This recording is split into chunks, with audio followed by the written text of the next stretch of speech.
Tepuk tangan buat Tuhan Yesus. Iya, silakan duduk Bapak Ibu yang terkasih, Shalom. Bagaimana kabarnya? Ya, kita bersyukur ya. Hari ini temanya adalah ya, yang pahit itu yang menyembuhkan, yang memulihkan kita. Saudara, yang namanya manusia itu pasti tidak mau mengalami yang pahit. Amin apa amin? Saudara lebih suka yang manis atau yang pahit? Dalam hidup ini saudara mau yang manis atau yang pahit? Ya, jangan kebanyakan yang manis, nanti diabetes. Yang manis itu bahaya, beracun. Yang pahit ya itu enggak enak. Tetapi itu obat yang menyembuhkan. Amin. Ya, daun pepaya itu enggak enak. Pahit. Tapi khasiatnya banyak. Saudara makan sayur pare itu enggak enak, pahit, tapi khasiatnya banyak. Ya, bahkan obat segala macam yang pahit itu enggak enak. Saudara, di hidup ini kita pun sama, kita mau menikmati hanya yang manis-manis saja. Siapa manusia yang mau pergumulan? Siapa orang yang ingin mengalami masalah di hidupnya? Kita ingin rumah tangga kita beres, kita ingin pekerjaan kita beres, kita mau pelayanan kita beres. Dan saya yakin tidak ada satupun dari saudara yang berdoa, Tuhan halangi pekerjaanku Tuhan. Ada yang berdoa begitu? Tuhan batalkan bisnisku Tuhan. Enggak ada orang yang berdoa seperti itu. Kita semua berdoa mengharapkan yang baik yang terjadi di hidup kita. Tapi percayalah saudara, engkau mau atau tidak, seringkali Tuhan akan mengizinkan yang pahit itu datang. Kita nggak pernah minta yang pahit itu datang. Tapi masalahnya kita ini manusia nggak mau diproses. Tapi Tuhan kita, Tuhan yang mencintai proses. Kalau kita nggak sesuai dengan cara kerjanya Tuhan, makanya banyak orang murtad. Banyak orang nggak mau lagi percaya Tuhan. Banyak orang yang imannya kandas di tengah jalan. Kenapa? Karena cara pikirmu, cara pandangmu dengan cara pandangnya Tuhan berbeda. Kita pikir masalah itu malah petaka. Kita pikir masalah itu enggak enak, enggak baik. Tapi percayalah saudara, di dalam Alkitab semua orang yang dipakai Tuhan, mereka diproses. Siapa yang mau dipakai Tuhan, yang mau dimuliakan, angkat tangan. Berarti saudara juga mau siapa yang mau diproses, angkat tangan. Mulai turun, enggak semua lagi. Ya. Orang Kristen hanya mau yang enak. Saudara, ketika Tuhan memberikan mimpi besar kepada Yusuf, lalu Yusuf menceritakan mimpi itu kepada keluarganya. Apakah keluarganya senang dan mendukung dia? Mereka bilang, wow hebat kau Yusuf. Ya engkau luar biasa dipakai Tuhan.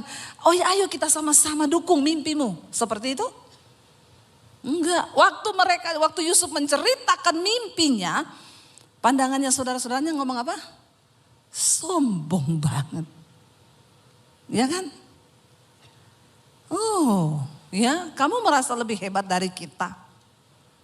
Lihat aja kamu. Apa yang terjadi? Mereka mencoba membunuh Yusuf, bukan hanya membunuh mimpinya. Tapi mereka mencoba membunuh Yusuf. Tadinya mereka mau masukin dia ke dalam sumur. Lalu mereka pikir, rugi banget ya kita masukin dia ke dalam sumur, kita gak dapat apa-apa. Jual aja supaya dapat duit. Ya, zaman sekarang bahaya saudara.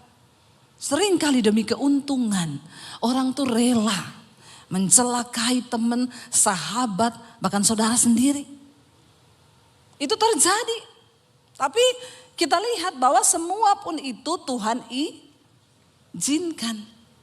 Untuk menjadikan kita ini dibentuk, diproses menjadi lebih indah. Ketika Yusuf mendapat mimpi dari Tuhan, apakah langsung dia bilang gini, Tuhan oke, saya terima mimpi itu. Mulai sekarang hidupku enak karena aku dapat visi besar dari Tuhan. Begitu? No. Ketika kita mendapat visi besar dari Tuhan, saat itulah bersiaplah engkau untuk diproses. Makanya kalau ada orang Kristen datang sama saya, Bu, berat banget yang saya alami sekarang. Saya bilang, wow, puji Tuhan. Berarti engkau berharga di mata Tuhan. Makanya Tuhan izinkan kau diproses. Saudara, cara kerjanya Tuhan itu selalu diproses dulu baru dimuliakan. Tapi semua orang Kristen maunya cepat-cepat dimuliakan. Jalan pintas. Tapi Tuhan gak seperti itu. Kita harus melalui proses. Yusuf difitnah, di rumah Potifar, di penjara, dia masuk penjara. Ya, tapi kita tahu bersama, bagi Tuhan, Yusuf tidak ada cara lain untuk engkau menuju istana raja. Pintu penjara adalah jalan untuk Yusuf menuju ke istana raja. Semua proses kepahitan yang kita alami, mungkin itu jalan Tuhan, saudara. Makanya jangan terburu-buru. Saya itu kalau orang datang, Bu, saya ada masalah, Bu, doakan saya. Doakan apa? Biar cepat selesai. Enggak. Saya tidak akan berdoa supaya masalahmu cepat selesai. Saya akan berdoa supaya kau ngerti maksud Tuhan di balik masalah itu. Kalau kau sudah ngerti, bagi Tuhan menyelesaikan masalahmu itu hanya semudah Dia berfirman. Tapi bagi orang Kristen itu, ya, banyak yang gak mau, gak sabar. Saya bilang, kalau kamu bikin jalan pintas lewat masalah ini, bisa banget, bisa kamu minta tolong, kamu punya kenalan, orang hebat, kamu punya koneksi. Tapi engkau akan mengalami ini lagi. Gak tahu bulan depan, tahun depan akan sama persoalanmu. Engkau gak akan pernah lulus, kenapa? Karena kau tidak mengerti kehendak Tuhan di balik masalah itu. Saya punya teman, saudara, dia pengusaha, banyak duit. Setiap kali ada masalah gampang, tinggal panggil koneksi, telepon sana sini, beres. Ketika dia mendengar khotbah saya, dia bilang, aduh Ibu Debbie, kita harus mengandalkan Tuhan ya. Iya. Hari-hari ini dia telepon saya, Bu, ini sebenarnya, Bu, saya telepon si A si B, beres nih masalah saya, Bu. Tapi saya dengar khotbahnya Ibu, tapi kok gak beres-beres ya, Bu? Saya bilang, Bapak mau coba tolong diri sendiri? Silakan kalau Bapak mau pakai cara lama. Pak, orang itu kalau mau dimurnikan Tuhan, Pak, memang berat, Pak. Sampai kedaginganmu itu menjerit, berteriak. Dia bilang sampai anak saya, buah saya bilang begini, Bapak kok sekarang jadi begini ya Pak, jadi tolol. Saya bilang memang orang itu melakukan firman, kelihatannya tolol. Tapi disitulah engkau mulai mengandalkan Tuhan. Jangan pakai cara lama. Engkau akan mengalaminya lagi dan lagi dan lagi. Saya bilang karena itu saya melihat Bapak ini pengusaha sukses. Tapi engkau gak pernah menikmati kekayaanmu. Karena engkau selalu pakai cara manusia. Engkau gak pernah mengandalkan Tuhan. Ya, berat saudara. Kita lihat Daud. Ketika Daud diurapi menjadi raja di umur belasan tahun. Maka di situ dia juga mulai masuk dalam proses. Dia dibenci sama Saul. Musuh terberat Daud dalam hidupnya. Bukan orang Filistin, bukan orang Amalek. Siapa musuh terberat Daud dalam hidupnya? Saul yang adalah rajanya sendiri. Orang yang dekat di hatinya. Orang yang dianggap diurapi Tuhan. Yang kedua, siapa musuh terbesar Daud di dalam hidupnya? Bukan orang Filistin, bukan orang Amalek. Tetapi Absalom, anaknya sendiri. Tidak mudah bagi Daud seorang yang diurapi Tuhan. Dia harus menghadapi kenyataan di mana anaknya pun memberontak terhadap dia. Enggak jaminan saudara seorang hamba Tuhan lalu anaknya juga nurut. Kita kan enggak bisa mengontrol semua orang. Ya. Ketika Daud menghadapi Absalom saudara, dia harus melarikan diri ke padang gurun, dia harus melarikan diri menyeberangi sungai. Cuma gara-gara apa? Tiba-tiba Absalom merebut tahtanya dan mengusir Daud dari istana, bahkan ingin membunuh Daud yang adalah ayahnya sendiri. Dan akhirnya ketika Daud melarikan diri, 2 kali Tuhan beri dia kesempatan untuk bisa bunuh Absalom saudara. Bunuh Saul ya. Saul mengejar mereka. Lalu Daud berdiri di samping Saul yang sedang tertidur pulas. Anak buahnya bilang, Raja, firman Tuhan digenapi bahwa Tuhan mengirimkan musuhmu di hadapanmu. Hari ini habisi dia. Aku akan tikam pedangku ke dalam lambungnya. Saul berkata, Jangan kau sentuh orang yang diurapi Tuhan. Akhirnya dia potong jubahnya Saul. Dia bawa itu sebagai tanda. Ketika besoknya dia berteriak kepada Saul, Saul, aku ada kesempatan untuk mengambil nyawamu.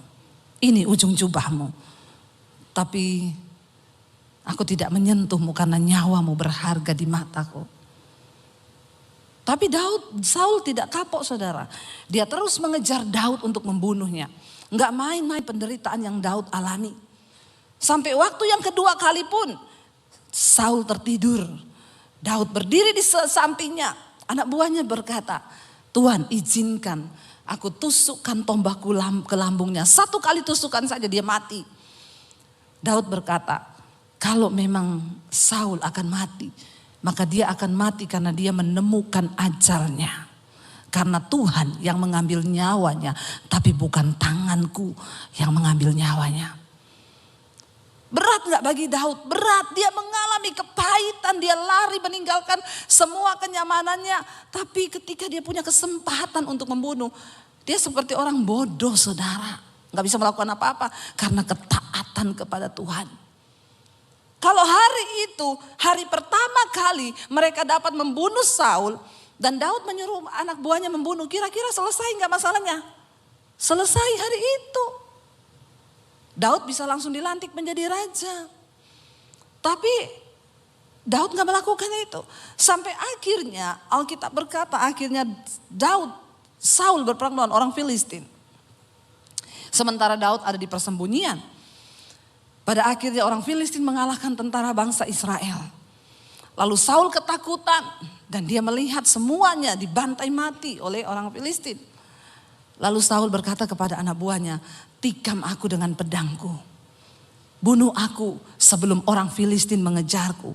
Karena mereka sangat-sangat bengis orang Filistin itu. Aku tidak mau dipermainkan oleh mereka.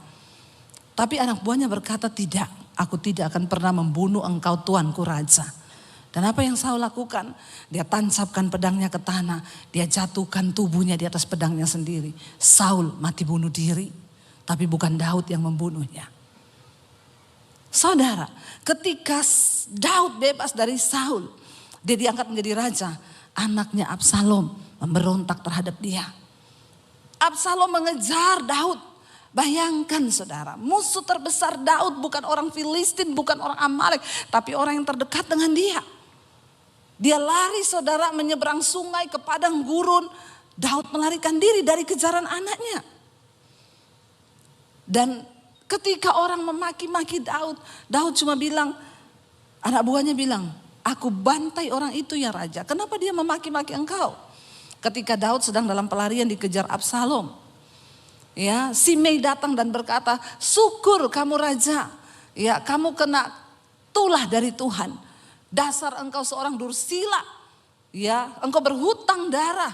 Dia maki-maki Daud. Anak buah Daud berkata, Tuanku raja, izinkan aku menyeberang ke seberang. Saya penggal lehernya. Daud berkata apa? Jangan. Kalau Tuhan yang menaruh perkataan kutuk itu di mulutnya. Dan memang Tuhan yang mengizinkan aku dikutuk. Apa urusanmu dengan aku? Dan apa urusanmu dengan Tuhan? Daud menelan semua yang pahit itu saudara. Sampai akhirnya pun Absalom maju untuk berperang melawan Daud dalam sebuah pertempuran. Daud berkata kepada panglimanya Yoab, pergi hadapi Absalom. Tapi satu pesanku, kalau engkau berhasil mengalahkan Absalom, jangan engkau bunuh dia dan jangan engkau apa-apakan dia. Tapi saya percaya sebagai panglima perang, Yoab itu gondok gak? Gondok. Ini Daud ini ya, dia apa-apain orang diem aja, dia apa-apain orang goblok aja, gak mau balas. Ini anaknya ini bikin kita masalah. Saudara pikir enak malam-malam lari menyeberang sungai di tengah padang gurun, mereka harus kelaparan dan lain sebagainya, meninggalkan kenyamanan istana cuma karena satu anak yang namanya Absalom. Tapi Daud bilang jangan kau bunuh dia karena dialah anakku. Kenapa saya bilang itu penderitaan yang paling pahit bagi Daud? Karena itu musuh terbesarnya, tapi dia tidak tega untuk membunuhnya. Dia bisa melakukannya, tapi dia gak bisa lakukan itu. Saudara, apa yang terjadi? Akhirnya ketika mereka maju berperang, Absalom menunggangi bagalnya kudanya dengan seluruh persenjataannya. Tiba-tiba kepalanya nyangkut di pohon. Dan kudanya lari sendiri, Absalom kepalanya nyangkut di pohon. Ketika orang melaporkan kepada Yoab, panglimanya Daud, Absalom tergantung di pohon. Yoab datang membawa tombaknya, dia tikam lambungnya Absalom dan Absalom mati. Dan ketika Absalom mati, Daud berduka cita. Daud menangis, saudara.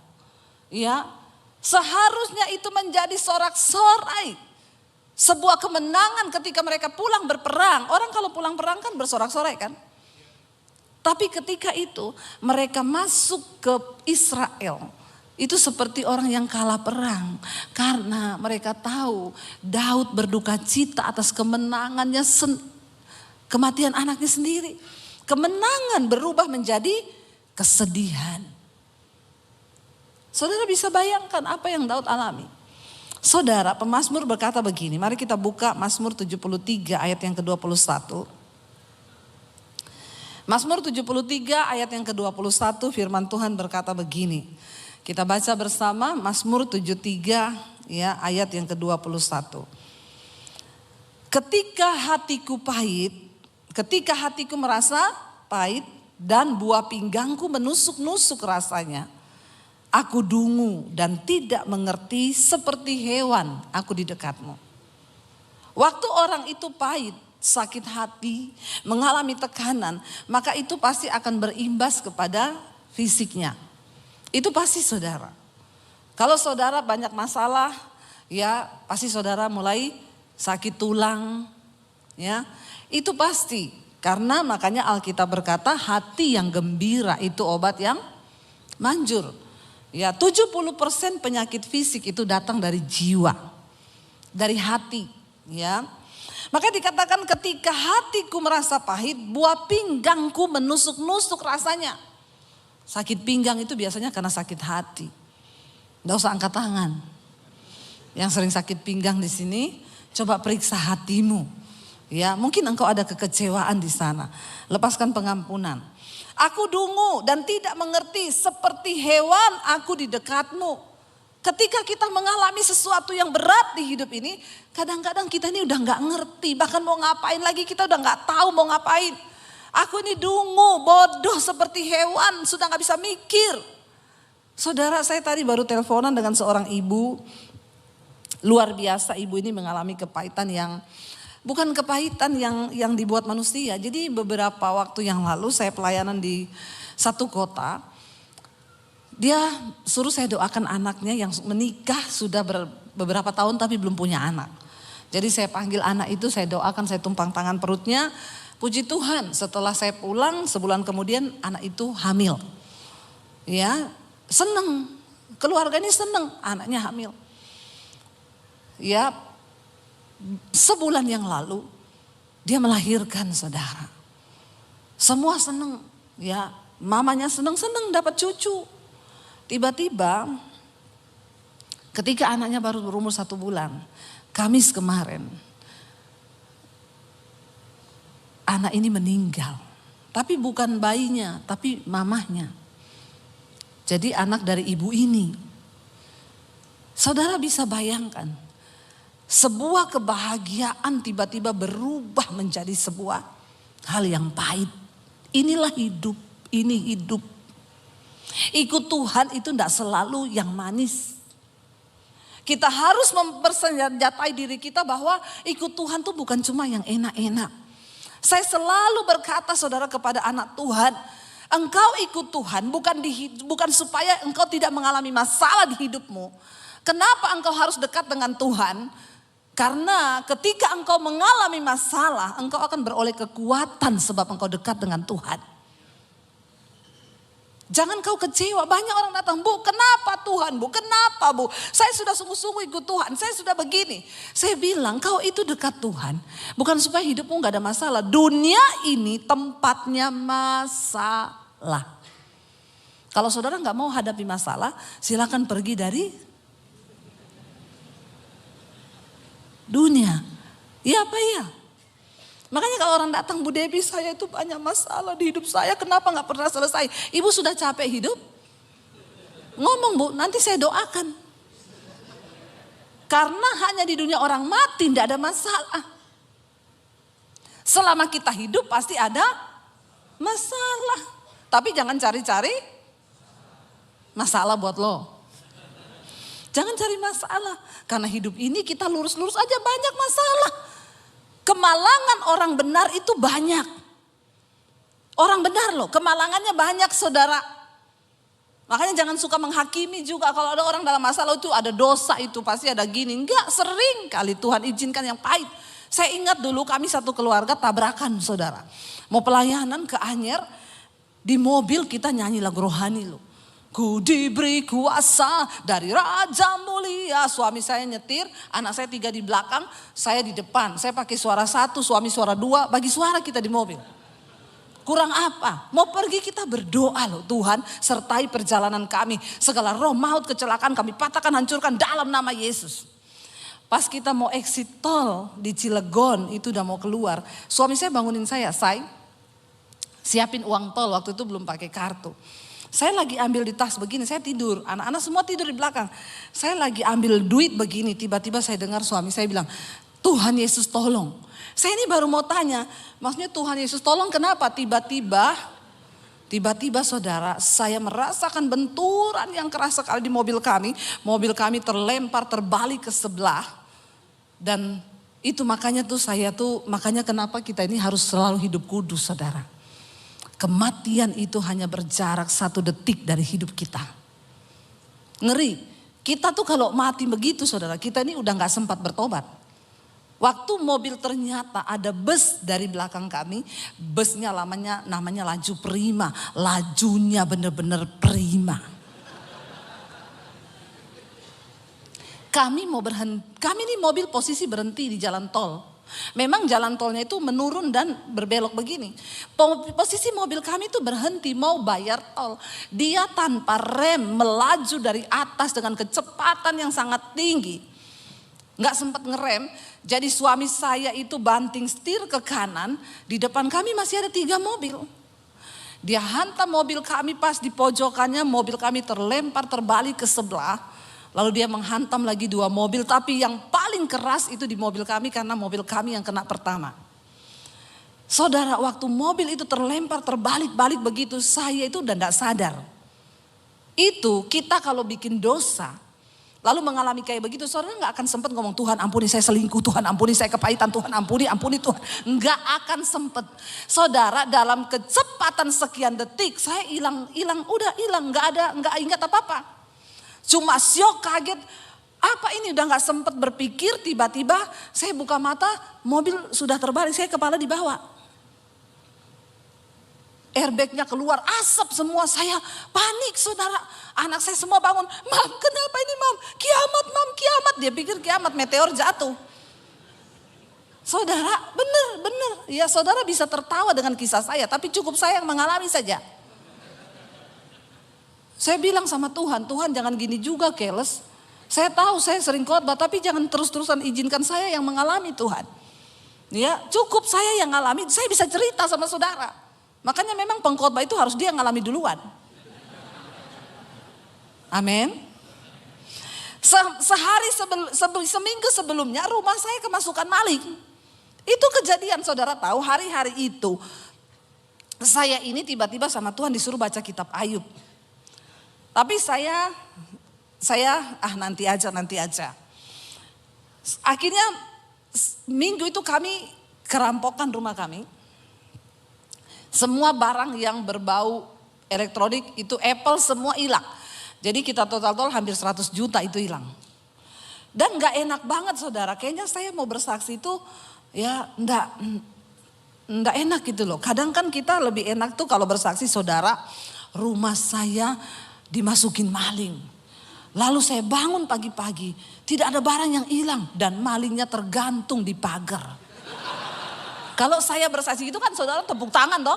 Ini aja udah ada yang mau tepuk tangan nih. Kayaknya kan wah banget gitu ya. Malingnya kesangkut di pagar, barangnya gak ada yang hilang. Itu bener-bener Kristen itu. Ya Pak ya. Tapi saya mau bersaksi maling masuk dan kami nggak ada yang terbangun dan barang-barang hilang. Hampir 100 juta, laptop, handphone berapa biji saudara. Dan saya waktu itu bangun saya bilang gini, Tuhan ini kan rumah tetangga saya kayaknya yang lebih benar deh dari mereka hidup saya. Tapi kok bukan rumah mereka yang dimasukin? Kenapa rumah saya? Dan rasanya di gereja itu enggak elegan kita bersaksi begini, pendeta kok kerampokan. Nanti jemaat bilang apa? Hello, please deh. Lalu saya hari itu di Tuhan bilang baca kitab Ayub. Saya gini, baru kemalingan gitu udah suruh baca kitab Ayub. Alay lebay. Saya nggak baca. Seminggu kemudian tuh kita pelayanan saudara. Ya, kita pelayanan udah doa, udah apa kejadian itu. Jadi saya tuh berpikir kalau ini sih sudah hampir nyawa ya, itu mobil hancur 80%. Kalau saudara lihat itu fotonya dari depan sampai belakang dan mobil kami itu kan pendek waktu itu Honda Freed itu sejajar sama mobil bus punya ban kan, saudara tahu bus yang besar itu, mobil saya sama bannya itu sama tinggi. Jadi kita benar-benar di bannya. Dia hantam mobil saya hancur 80%, tapi saya nggak tahu bagaimana ceritanya anak saya itu duduk melintang di belakang. Yang kecil, waktu posisi kejadian itu anak saya itu sudah di pangkuan saya di depan. Kami satu keluarga tidak ada yang luka satupun. Enggak ada, ini tepuk tangan nih. Tadi waktu kemalingan enggak ada yang tepuk tangan. Ya, itu kami enggak ada luka saudara. Cuma ketika saya itu bilang, aduh Tuhan ya kayaknya ini sudah hampir nyawa ini ya. Sampai polisinya datang, saya dan anak-anak harus dibawa ke rumah sakit terdekat. Walaupun enggak ada darah, nggak ada apa, tapi kami harus diperiksa. Jadi suami saya tinggal di mobil. Waktu suami saya tinggal, polisinya datang. Dia bilang gini, waduh Pak, mobilnya hancur ya Pak. Tapi untung loh Bapak cuma sendiri. Ini tadi Pak, kalau ada yang ikut, pasti yang duduk di bangku kedua, udah pasti meninggal Pak. Suami saya bilang, kami berlima Pak, astagfirullah. Terus suami saya dipegang punggungnya sama polisi. Terus mana sekarang? Istri saya, anak saya 3 Pak. Polisinya elus-elus suami saya. Ikhtifar ya Pak ya. Ikhtifar. Namanya musibah itu kita tidak ada yang tahu ya Pak. Terus gimana Pak keadaan istri sama anaknya? Suami saya bilang, puji Tuhan gak ada yang luka, gak ada yang apa. Alhamdulillah, Masya Allah, Subhanallah. Suami saya bilang haleluya Pak. Saudara, akhirnya saya pulang saudara. Saudara boleh tepuk tangan. Tapi di hati saya nih, saya pahit saudara sama Tuhan. Saya bilang Tuhan, kenapa bertubi-tubi Tuhan? Apalagi ketika ada orang-orang dekat itu WA, SMS. Bu, saya dengar ibu kecelakaan ya, iya. Introspeksi diri. Itu kata-kata memang memotivator untuk orang semakin kepahitan. Orang lagi ada musibah, ndak usah kau tulis introspeksi diri, ndak usah. Dia pasti sudah tanpa kau suruh, ndak usah. Kau ndak perlu berkata kalau hanya melukai. Orang-orang Kristen, orang pelayanan, introspeksi diri Bu, ibu kan hamba Tuhan. Dia tambah ayat lagi. Firman Tuhan berkata, rancanganku bukan rancangan kecelakaan. Pret. Kau enggak ngalami kau. Saya hanya bisa menelan ludah dan berkata, terima kasih Bu, amin. Saya tuh mencoba introspeksi diri ketika kami mengatakan, Tuhan saya tuh salah apa Tuhan? Kalau saya selingkuh, enak saya langsung tahu, ini pasti karena saya selingkuh Tuhan marah toh. Atau saya lagi kepahitan lalu ngalami gitu, ini pasti karena saya kepahitan nih Tuhan tegur. Langsung bertobat. Masalahnya saya cari-cari, saya gak ketemu salah saya. Stres enggak saudara? Saya pahit sama Tuhan. Kenapa engkau permalukan aku Tuhan? Aku nih hamba-Mu loh. Seolah-olah engkau meninggalkan saya. Iblis bilang, di mana Tuhanmu? Sekarang kau dicerca semua orang. Bertubi-tubi saudara yang datang. Lalu akhirnya puji Tuhan ya kami nggak mengalami apapun. Kami akhirnya berdoa, saya telan sendiri ya.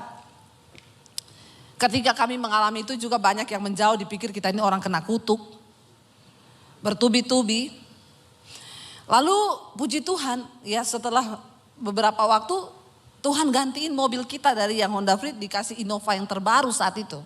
Nggak usah tepuk tangan. Nggak usah. Ya. Dikasih Innova yang terbaru. Itu orang yang introspeksi diri tadi yang ngomong begitu. Dia ngomong gini, dia WA saya, Bu, saya dengar ya Ibu mobilnya diganti yang lebih bagus dari yang dulu ya. Ternyata Ibu tabrakan tuh karena Tuhan mau ganti mobil Ibu ya. Jadi saya bilang gini, Ibu mau mobilnya diganti, Mercy. Mau Bu, saya doakan masuk di bawah kontainer. Kadang-kadang orang Kristen tuh otaknya picik. Ya picik kau. Semua hanya diukur dari berkat Tuhan.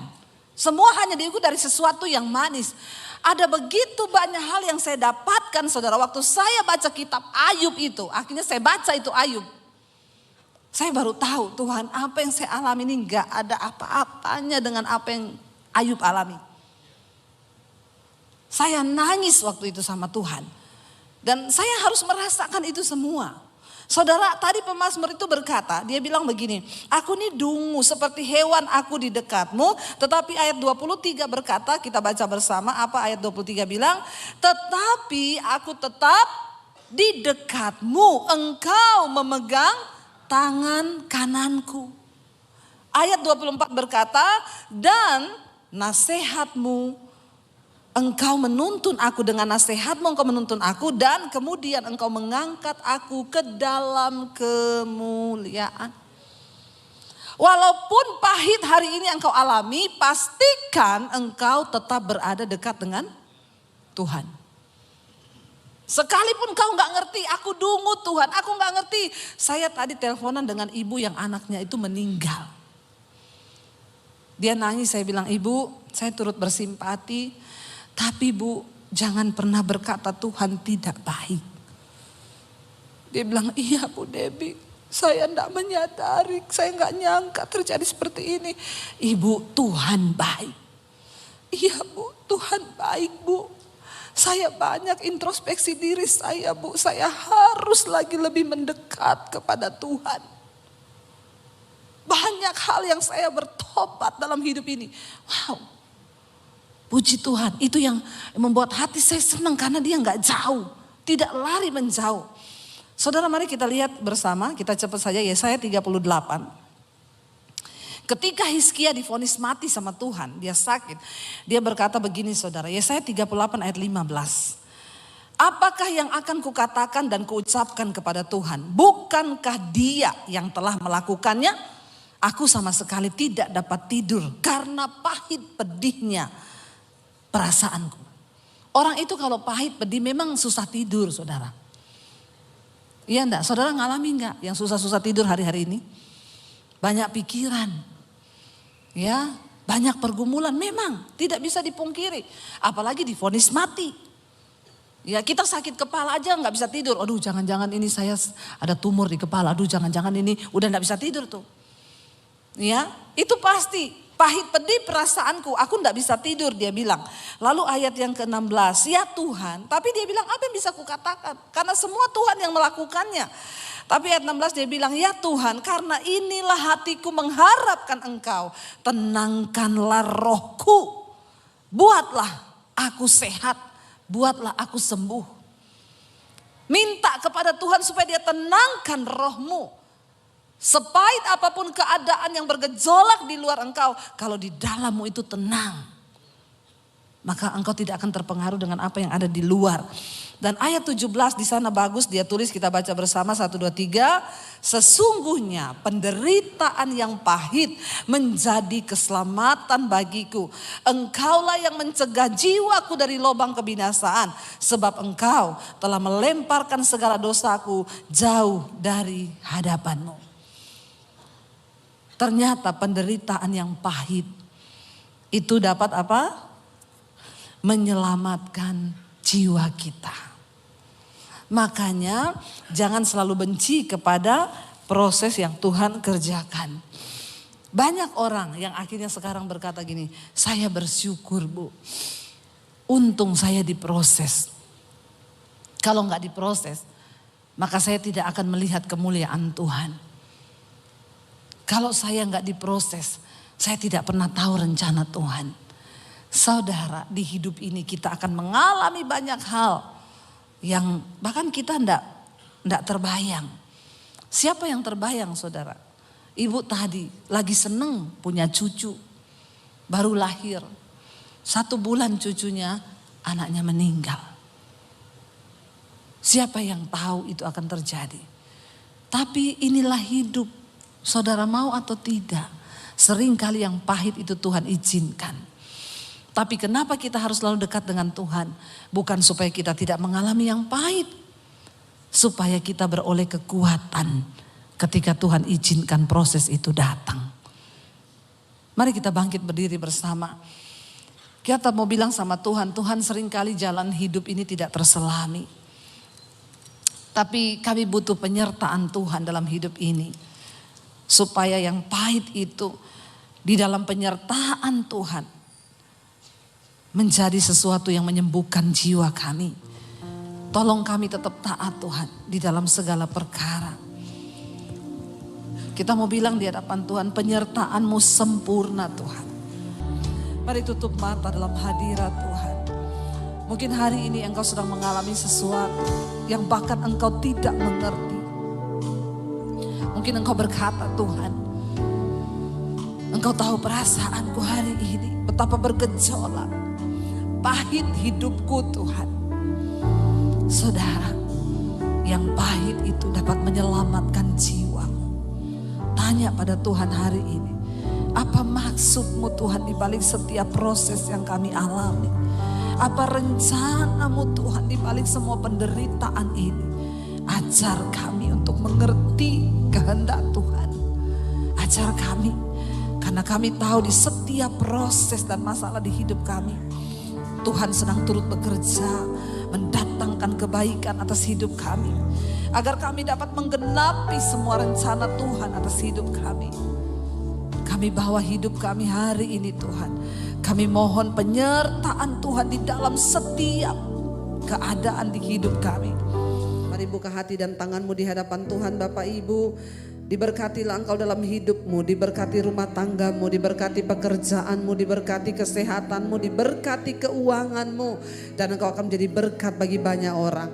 Karena itu terimalah kiranya berkat rahmat anugerah dari Allah Bapa, cinta kasih Tuhan Yesus Kristus, penyertaan Allah Roh Kudus menyertai hidup kita mulai hari ini bahkan sampai kali yang kedua. Tuhan Yesus datang menyertai kita semua, mengangkat kita dalam kemuliaannya, dan nama kita tercatat di dalam kitab kehidupan. Di dalam nama Tuhan Yesus yang percaya diberkati Tuhan, katakan bersama. Amin, amin, amin. Tuhan Yesus memberkati.